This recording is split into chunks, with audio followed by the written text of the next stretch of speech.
LP, UP, CATET, education and child psychology. Conclusion, വൈജ്ഞാനിക വികാസം, cognitive development. ഈ topic നമ്മുടെ ഏകദേശം കംപ്ലീറ്റ് ആയി. അപ്പോൾ നമുക്ക് എല്ലാ പോയിൻറ്സും ഒന്ന് കൺക്ലൂഡ് ചെയ്ത് പറയാം. വൈജ്ഞാനിക വികാസം, കൊഗ്നിറ്റീവ് ഡെവലപ്മെൻറ്റ്.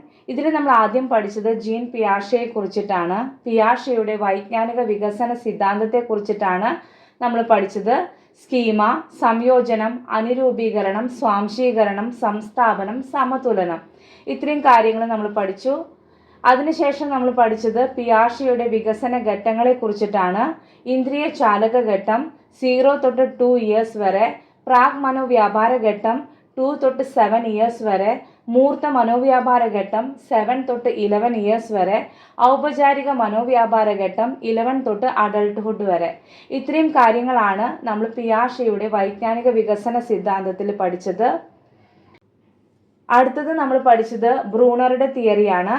ബ്രൂണറിയൻ ഘട്ടങ്ങൾ, പ്രവർത്തന ഘട്ടം, ബിംബന ഘട്ടം, പ്രതിരൂപാത്മക ഘട്ടം, അതുപോലെ ചാക്രികാരോഹണ രീതി, കണ്ടെത്തൽ പഠനം, ആശയദാന മാതൃക, ഇത്രയും കാര്യങ്ങളാണ് നമ്മൾ ബ്രൂണറുടെ തിയറിയിൽ പഠിച്ചത്. നെക്സ്റ്റ് നമ്മൾ പഠിച്ചത് വൈഗോട്സ്കിയുടെ തിയറിയാണ്. സാമൂഹ്യ ജ്ഞാന നിർമ്മിതിവാദം, സമീപസ്ഥ വികാസ മണ്ഡലം, zone of proximal development ZPD, നിലവിലുള്ള നില കറന്റ് എബിലിറ്റി ലെവൽ CAL, എത്തിച്ചേരാവുന്ന നില പൊട്ടൻഷ്യൽ എബിലിറ്റി ലെവൽ PAL, അതുപോലെ കൈത്താങ്ങ് സ്കഫോൾഡിംഗ്. ഇത്രയാണ് വൈജ്ഞാനിക വികാസം, കൊഗ്നിറ്റീവ് ഡെവലപ്മെന്റ്. താങ്ക്